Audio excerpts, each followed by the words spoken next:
দেখছি সবাই আমাদের অনেক সুনাম আছে এলাকায়।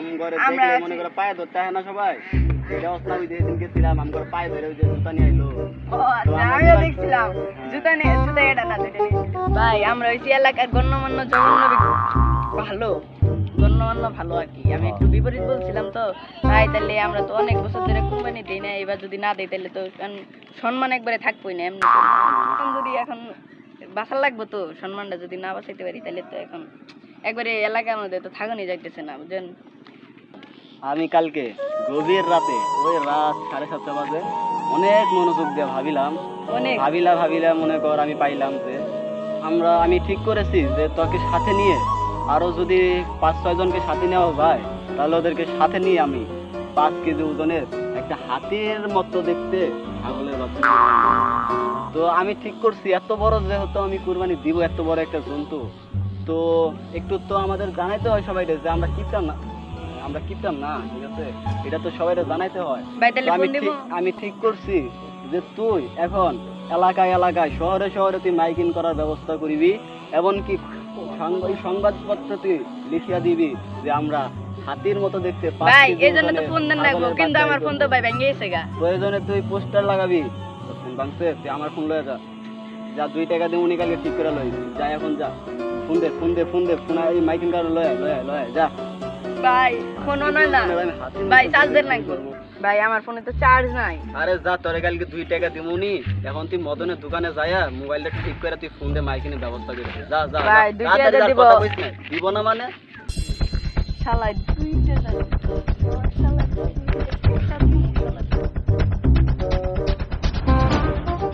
শালার টাকা 2 টাকা খরচ করে আমি মোবাইলটার কত কষ্ট করে ঠিক করছি। এখন যদি টাকা দিলে এখন তো ফোন কোম্পানির টাকা বাড়াই যাবে।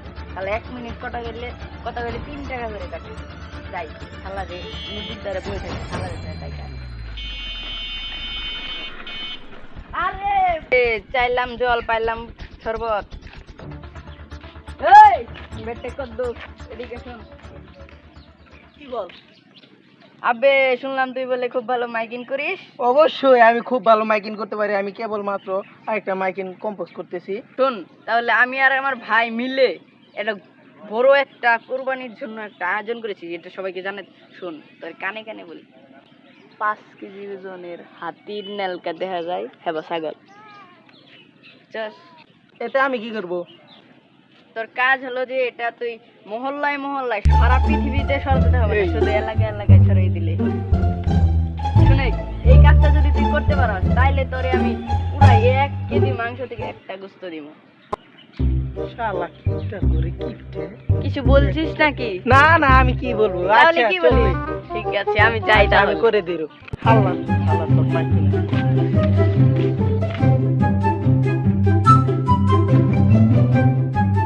বিরাট ব্যাপার এক বিরাট ব্যাপার।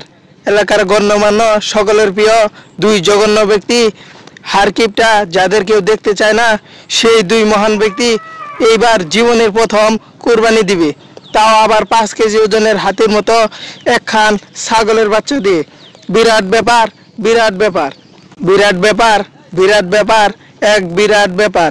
এলাকার গণ্যমান্য সকলের প্রিয় 2 জঘন্য ব্যক্তি, হারকিপটা যাদের কেউ দেখতে চায় না, সেই 2 মহান ব্যক্তি এইবার জীবনের প্রথম কুরবানি দিবে, তাও আবার 5 কেজি ওজনের। এই তুই এগুলো কি করতেছিস? কেন? আমাকে যেটা করতে বলা হয়েছে আমি সেটাই করতেছি। তোর কি বলা হয়েছে? আমার 5 কেজি ওজনের হাতির নেলকা দেখা যায় হেবা ছাগল। এতে আমি কি করব?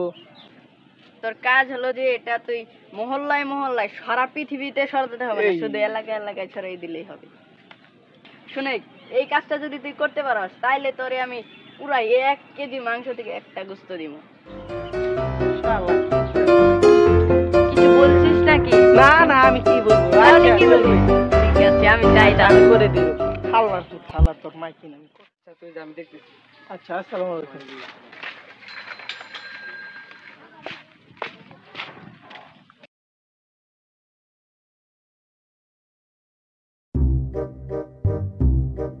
সানিলি মানে রবিউল সানি শোন তোরে যে কাজটা দিছিলাম করছিলি অবশ্যই আমি তুমি এটা কাজ দিচ্ছ আর ওটা আমি করবো না, এটা হইতেই পারে না। তো মাইকিন কেমন করতেছে? মাই কিন্তু খুব চলতেছে ঝকঝকা। আমি আসার সময় সাইডে দেখলাম যে পোস্টার লাগাই দিছে, জানোস কি লিখছে? কি? গণ্যমান্য জঘন্য ব্যক্তি। এখন তো মনে হয় যে তুই জঘন্য মানব অবস্থা না, জঘন্য ভাই, জানোস? জঘন্য। জীবনে পড়াশোনা করছিলি কিছু? না ভাই, আপনি করাইছেন। পড়াশোনা করতে এত কিছু দেয়া লাগে? আচ্ছা বাদ দে, আমি তোরা বোঝাই। জঘন্য মানে হচ্ছে ভালো, যেটা মানুষ মনে করে ভালো পায়, ঠিক আছে? সুনাম ধারণা তাকে বলে। এলাকায় এলাকায় যারা এজন্য এজন্য প্রশংসা, ঠিক আছে? বড় ভাই হেজেন যেটা দেখি সবাই কয় ওই যে পাগলা আছে না ওটাই কয়। না জানিস সাংবাদিক না, সাংবাদিক আইলো সবার খাওয়া দাওয়া।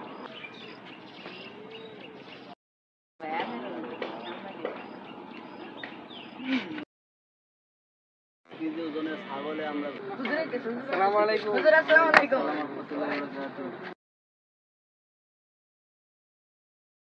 আমি যে ওই সাইডে একটা পোস্টার দেখলাম সেটা কিসের? আরে হুজুর, আপনি কি জানেন আমরা এবার কি করতেছি? এলাকায় আপনি তো জানেন এলাকায় সবাই আমাদের জঘন্য ব্যক্তি পেয়ে ডাকে। আর আপনি তো এটাও জানেন যে জঘন্য মানে হচ্ছে সর্বোত্তম ভালো, ঠিক আছে? আমরা ওই সেই এলাকার মধ্যে কুখ্যাত ব্যক্তি, বুঝছেন? জানেন হুজুর, আমি এবার ঠিক করছি বিশাল বড় একটা হাতির মতো একটা 5 কেজি ওজনের একটা ছাগলের বাচ্চা জবাই দিব। তাই আমি ভাবলাম এত বড় একটা কাজ করবো আমি, আর যদি এলাকা মানুষে না জানে এটা কোনো কথা, তাহলে এলাকা মানুষে আমগরে সুনাম ধন্য করবো কেমনে, আমগরে ভালো কইবো কেমনে? কুখ্যাত এর কইবো জন্য কেমনে? আমরা সবাই বলতেছি, মাইকিং করে আমরা সবাইকে জানিয়ে দিতেছি। তো হুজুর, আমরা যেহেতু এত বড় একটা গরু মানে ছাগল জবাই করবই, তো আমি ভাবলাম এলাকা মানুষেরা জানার লাগে না, মহল্লায় তো এলা খবর লাগে। তাই আমি ভাবলাম নয় আমরা চিনবো কেমনে মানুষে, জানবো কেমনে আমরা এত বড় একটা ছাগল জবাই করবো। এমন আপনারা যেটা করছেন এটা কিন্তু জায়েজ না। আপনারা যেটা করতেছেন এটা হচ্ছে লোক দেখানো একটা কুরবানি, এটা কবুল হবে না, এটা আল্লাহর নিকট কোনোভাবেই গ্রহণযোগ্য নয়। আপনারা যেটা করতেছেন এটা কোরআন ও হাদিসের আলোকে সম্পূর্ণ হারাম। ইব্রাহিম আলাইহিস সালাম যখন তার পুত্রকে কুরবানি করতে চেয়েছিলেন তখন তো তিনি এরকম মাইকিং করেননি, তখন তো তিনি এরকম লোকজনকে জানেন। আপন পুত্র যেহেতু কুরবানি করতে চেয়েছিলেন এক্ষেত্রে তো কাউকে জানাননি। আসসালামু আলাইকুম রহমতুল্লাহি ওয়া বারাকাতুহু। আমাদের এই ভিডিওর মূল উদ্দেশ্য হলো লোক দেখানো কুরবানি থেকে মানুষকে বিরত থাকার সম্পর্কে একটু ধারণা দেওয়া। কারণ কুরবানি হচ্ছে মহান আল্লাহ তাআলার সন্তুষ্টি অর্জনের জন্য, মহান আল্লাহর নৈকট্য অর্জনের উদ্দেশ্যে আত্মস্বর্গ করাই কুরবানি। মহান আল্লাহর নৈকট্য অর্জনের উদ্দেশ্যে আত্মস্বর্গ করা হচ্ছে কুরবানি। শরীয়তের পরিভাষায় আল্লাহ তাআলার সন্তুষ্টি লাভের আশায় তার নামে পশু জবাই করাকে কুরবানি বলা হয়। এক্ষেত্রে আমরা যদি লোক দেখানোর জন্য আমরা কুরবানি করি, বা কে কি বলবে, কুরবানি না দিলে কে কি করবে, বা সমালোচনা ভয়ে যদি আমরা কুরবানি দিই, এই কুরবানি মহান আল্লাহর নিকট গ্রহণযোগ্য হবে না। কারণ কুরবানি হচ্ছে একমাত্র মহান আল্লাহ তাআলার উদ্দেশ্যে। সবাই ভালো থাকবেন, সবাই সুস্থ দেখে সবল দেখে প্রাপ্তবয়স্ক গরু, ছাগল, দুম্বা ইত্যাদি কুরবানি করবেন। আসসালামু আলাইকুম রহমতুল্লাহি ওয়া বারাকাতুহু। সকলকে ঈদুল আজহার শুভেচ্ছা। সবাই ভালো থাকবেন।